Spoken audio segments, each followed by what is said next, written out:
Okay, thank you very much. It's a great honor to be with the world leaders in American oil and gas, and really I could say the world leaders, period, when it comes to energy and American energy, biggest companies anywhere in the world. I want to thank Secretary of the Interior David Bernhardt, Secretary of Energy Dan Brouillette, and Ambassador Robert Lighthizer for being here. We're also joined by Leader Kevin McCarthy, Senators John Cornyn, Kevin Cramer, Ted Cruz, and Dan Sullivan. Thank you all. These are people that really want to see good energy at the good price. With us as well are Greg Garland of Phillips 66, Dave Hager of Devon Energy, Harold Hamm of Continental Resources, Jeff Hildebrand of Hillcorp Energy, Vicki Hollub of Occidental Petroleum, Mike Summers of the American Petroleum Institute, Kelsey Warren of Energy Transfer Partners, Mike Worth of Chevron, and Darren Woods of an extremely small company known as ExxonMobil. Well, it's smaller today than it was 4 weeks ago. By about half, right? That's all right. It'll be better than ever. Today we'll discuss the impact of the coronavirus on American energy industry as the pandemic brought on by global economy. I mean, it's an incredible thing that's happened. Nobody thought this was possible. We had the greatest economy in the world. Probably you were doing, all of you, the best ever. Everybody was doing the best ever. And then all of a sudden they said you have to shut down the country and they have to shut down the world because the whole world shut down, not the country, the whole world shut down. 151 countries, probably it's higher than that now. That was as of a week ago. So the entire world is shut down trying to get rid of this scourge. And we'll do it. I thought what I might do is go around the room and you just introduce yourselves to the media real quickly, and then we'll have a discussion afterwards. You know, our $2.2 trillion relief package includes provisions to allow businesses to deduct their losses this year against taxes they paid in previous years, which gets you a lot of liquidity. And a lot of companies need the liquidity right now. And hopefully we're going to be back in business very soon. We're going to be open very soon. This country wasn't built to be closed. And essentially we have a closed country. Nobody's ever heard of a thing like this, but this was, I was with some of the leading professionals and they say, not since 1917 has there been anything like this. 1917 was a time when I guess you could say 50, 75, or 100 million, you hear different estimates, people died. Think of that, 100 million, maybe 100 million people died. So they had no communications. They weren't able to shut things down like we are doing. But that was a plague. That was a plague. Started here, actually went to Europe. We were badly affected, but Europe was really affected. So that was the worst. And so not since 100 years ago, more than 100 years ago, has a thing like this happened. I just want to start by saying it's an honor to be with you. I know most of you one way or the other. Some of you I know, but I know all of you by seeing you on the covers of all the business magazines and the magazines. And you've done a great job, and we'll work this out, and we'll get our energy business back. I'm with you 1,000%. It's a great business. It's a very vital business. And honestly, you've been very fair. You've kept energy prices reasonable for a long period of time. We've got a long period of time with very reasonable energy prices. So I want to thank you all for being here, and maybe we'll start with Mike, please. All right, Mike Worth with Chevron Corporation. Mr. President, proud of the work our people are doing to support healthcare providers, first responders, and all the other vital industries that keep our economy going. Thank you for having us. Thank you, Mike, very much. Appreciate it. Vicki Hollub, Occidental Petroleum. Thank you for allowing us to be here today, and thank you for all you're doing for us. Thank you very much. Thank you, Vicki. Dave Hager with Devon Energy, or an independent oil and gas company out of Oklahoma City, and thank you so much for the leadership that you're providing during this challenging time. You're the right man at the right time to balance all the priorities, and we're going to be back. Thank you very much. We'll get it done, Dave. Thank you very much. Mr. President, Greg Garland, Phillips 66. Again, thank you for great leadership through this pandemic crisis and all that you've done on the stimulus package, really for the American economy. I'm proud of our employees that are working to provide energy and improve lives. We think it's going to come back quickly. It's ready. We're ready, and we've got the right packages out there. So We need it to. very good. And we're looking at I think we're going to be really looking very seriously at a infrastructure package where it's so important for our country. You know, as of this moment, Darren, we have $7 trillion plus in the Middle East. For what? For what reason? And we don't put money in our own country. So we're going to do a big package on infrastructure fairly soon, I think, and that's very important. And it's great for you, great for everybody. Darren, please. Thank you, Mr. President. Darren Woods, ExxonMobil Corporation. I'd like to add my thanks for your leadership in this space as well, and say I think all of our companies here are aligned with your objective, which is to get the economy moving and to make people's lives around the world better. Good. Great job you've done. Thank you. Thank you. Harold Hamm, Chairman of Continental Resources, also out of Oklahoma City. Thanks for having this meeting. I think this is so timely and necessary. Really appreciate your leadership. Also the friendship that you've kept with the Saudis, the Saudi Crown Minister, or Crown Prince, and also Vladimir Putin. I know those hadn't been easy sometimes, and at this time it was particularly needed. So I represent our company as well as the DEPA, Domestic Energy Producers Alliance, and we're about 10,000 companies and individuals, mostly independent producers. That's great. Great job you're doing. I think President Putin and the Crown Prince want something to happen badly. It's certainly terrible for them what's happening too. So they want to see something happen. I've spoken to both of them, and we'll tell you about that in a little while. Okay? Thank you very much. Great. Thank you, Mr. President. Jeff Hildebrand, founder and chairman, Ocorp Energy. Our distinction is we are the only private company here. This is a company that's based in Houston, domestic only exploration and production company. And I'm really here today to represent the independent energy companies, the family-owned businesses that are in this industry, and to give you really that perspective and add to the conversation in that regard. So thank you for your leadership. Appreciate it. Great job. Thank you. You bet. Thank you, Mr. President. Kelton Warren, Energy Transfer. We're the only pipeline company, and so we try to do business with everybody in this room, and I think we successfully do, actually. So it's an honor to be here, sir, and it's an honor to be in this room with these folks as well. And everyone loves that guy, right? We all do. Thank you very much, Kelsey. Great job you're doing too. He's not an oil and gas man. He's a wonderful person and a wonderful politician, and he wants to see the industry get strong again. So, Kevin, do you have anything to say about that? Well, first, I want to thank you for doing this. Just by you reaching out to President Putin and the Crown Prince, things have improved. You're looking around a lot of jobs, but what else you're not seeing at this table, a lot of these are small businesses that work with all these individuals around here. And your action today with signing the CARES Act, getting the small business loans out, is going very strongly because it's needed. But the American economy, greatest strength is what energy provides us. You provide us at a good price. These are great jobs, but more importantly, it also gives us energy independence. It changes the whole dynamics around the world, and so I thank you for the leadership of what you're doing. Thank you, Kevin. And as you just said, Bank of America in particular has really, of the big banks, has really stepped into it. They have done a fantastic job today. It's over the 10,000 in the first 2 hours. Bank of America has been unbelievable, and I want to thank them. I want to thank all of the community banks and the smaller banks that have been loaning a lot of money. Paycheck. It's all about the paycheck, and that nobody would have believed it could have gone so well. So it's just a number of hours, but the numbers are far greater than we would have anticipated. So it's been really great, and thank you to all the banks. But again, in particular, Bank of America, they really stepped right up, and they did it. There were no big deals. They weren't making a big deal out of anything. So that was terrific. And I think what we want to do, John Cornyn, please, I know how you are so involved in this, coming from the great state of Texas. Would you like to say a couple of words, John?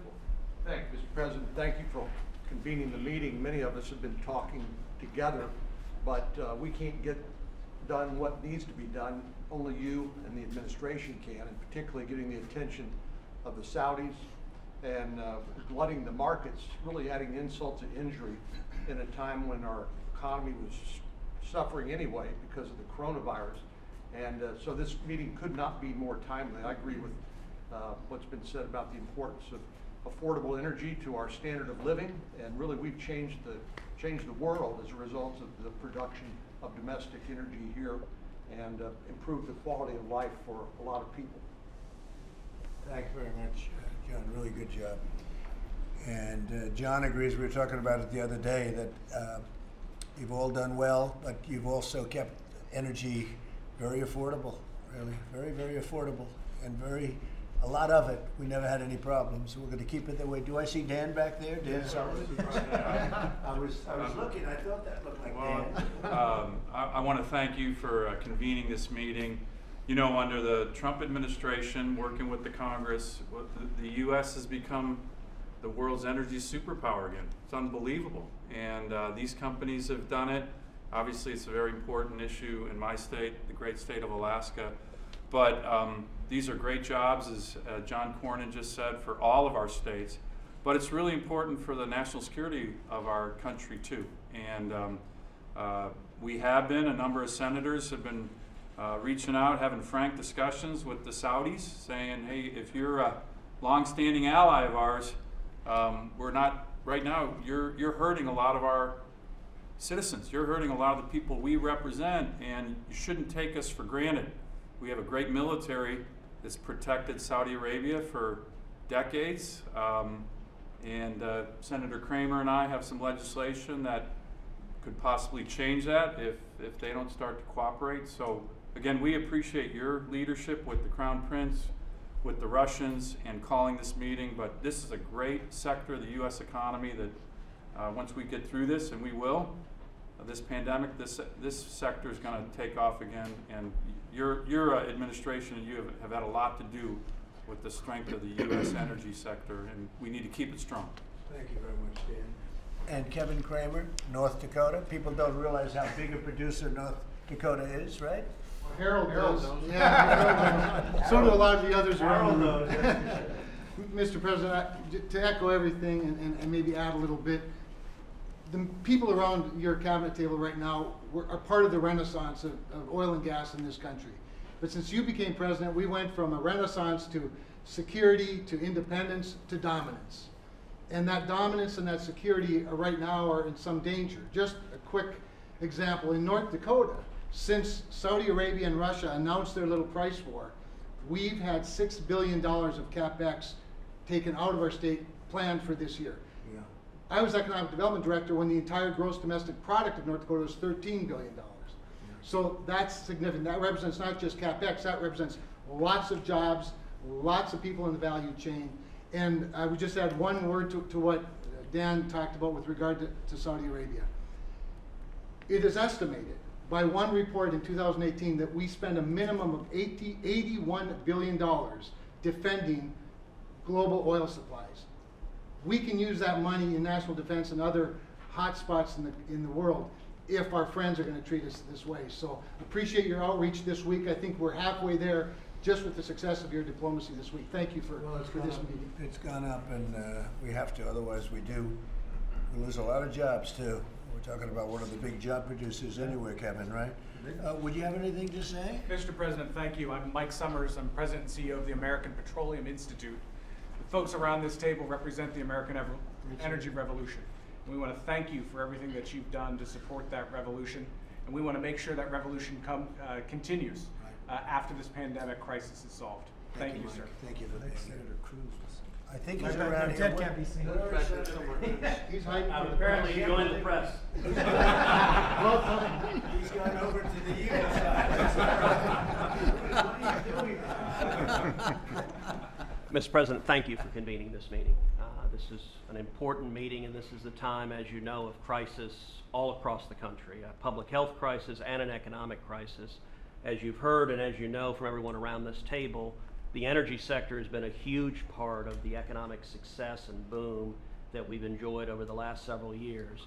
And the combination of the economic harm of the coronavirus crisis combined with the Saudis and Russians waging economic warfare on jobs in this country, it's been a perfect storm in the energy sector. And I'll tell you, there are a lot of jobs, there are millions of jobs in Texas and across the country that are represented by the men and women around this table and by energy producers, and there are small producers throughout Texas and throughout the country who are on the verge of being driven out of business.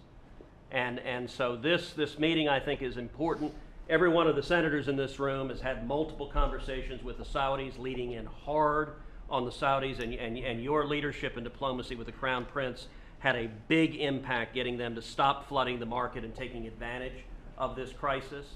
And I would underscore one other issue that a number of the folks around this table have raised I'm very concerned about, is ensuring that those in energy in this time of crisis have access to capital. That there are jobs that are hanging in the balance, and if the energy producers in this country that have made America the #1 producer of oil and gas in the world can't access capital to get out of this crisis, we're going to see bankruptcies at a level this country hasn't seen in decades. And so this meeting and the continued leadership of your administration is hugely important, and thank you for it. Good, thank you very much, Ted. And while you're up, the concept, and for instance, I think we should say it in front of the media, but oil reserves, storing oil, we're filling up the national reserves, as you know, and we're getting the oil at a great price. But at these prices, in fact, Kevin and I have been speaking about it, John and I have been speaking about it, at these prices, you would think you'd want to fill up every cavity that we have in this country. And there's some areas in Louisiana and other areas that could be filled up. They hold a lot of oil. But at these prices, and it would be good, it would keep everybody working, but you would think you'd want to fill up those areas. What do you think of that, Ted? Look, I think that's exactly right. I think it makes sense in terms of easing the pressure that is threatening these jobs, but it also makes sense for the taxpayer. Yeah. That Strategic Petroleum Reserve is there in times of crisis, and usually the way the federal government works is we buy when it's expensive and we sell when it's cheap. Wow. We actually have an opportunity now to buy when it's cheap. I think it was inexcusable that Democratic leadership in the House and Senate blocked that in this bill we passed last week, and I think Congress needs to go back and address it. It was in the bill. Yep. And then the speaker came in, and that's the one thing when she held this bill up for the number of days that she removed. $20 oil, think of it, $20. Well, and there are too many Democrats Politics. that want to see So, these jobs go away. I think you should go back, though, Kevin. I think you should go back and see, John, if you guys could go back and do a separate bill. And beyond that, you know, I think it's 75 million barrels right now to fill it up. That's not that much. So it's fairly in pretty good shape. But we have other areas that are bigger, frankly, that we could fill up too. But at those prices, we should be pumping it out. So maybe you guys could check on and see what you can do about. I don't think anyone can reject it. Nobody can reject it. Ted, you'll work on that? Absolutely. I think so. Anybody else? David, you guys okay? David, you want to say something? So just one thing, Mr. President, the Department of the Interior manages a large portion of land and part of the offshore. And one of the things we've done over the last 15 days, as you've had the slow the spread, we have really had our inspectors out on the front lines working to make sure that the production that's taking place is occurring in a safe and a responsible manner, and thank everybody for their cooperation in that. These jobs are so important to the American people, and it's important that we make sure that we dot our I's and cross our T's too. He's the biggest landlord in the country. Meaning it's called Interior. Interior is a lot of land when you look at it. Thank you. Great job you're doing. So, Dan? Mr. President, thank you. Thank you, sir, for Thank your you, Dan. leadership. My name is Dan Verriette. I serve the President as the Secretary of Energy. With regard to the storage, Mr. President, happy to announce we went to market this week for 30 million barrels. Notwithstanding the desire of the Congress not to give us new money to pursue this idea, we have found an alternative financing mechanism so that we can I figured you would. find. I actually wasn't worried about it. So that we can What are you find, paying per barrel? I'm sorry, sir? What are you paying? You want to hear It's going to be a little low. What are you paying per barrel? A flexible price, or what? They may be paying us. It's going to be a little low. So we're going to go negative, you know, like interest rates, negative.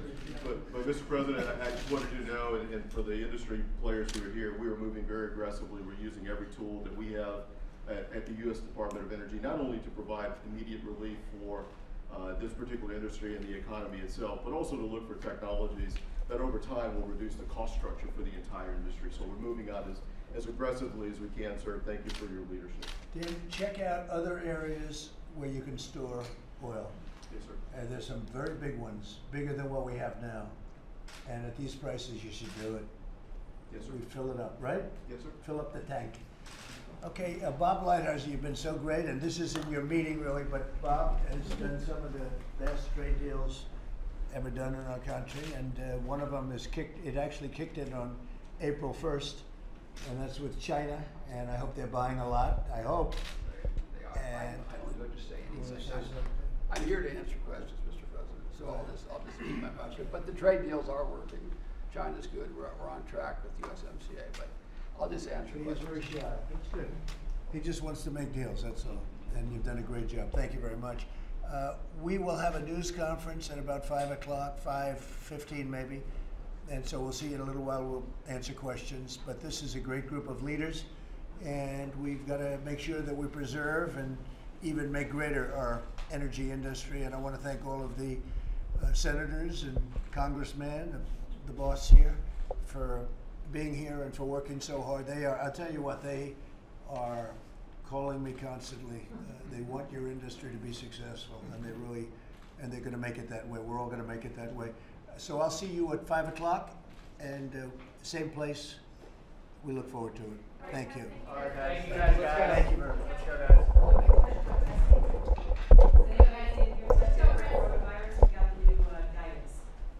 Would anybody like to be tested? How about you? Do you want to be tested? I would love to be tested, actually. I think all of us would. We might be able to do that. Here's a great question. No, you know what? I like it. Let's test these guys. They gave us millions of jobs. Listen, they gave us millions of jobs. If anybody wants to be tested, we'll test you. I want to test the head of Exxon. We've been tested. We were all tested. We should practice.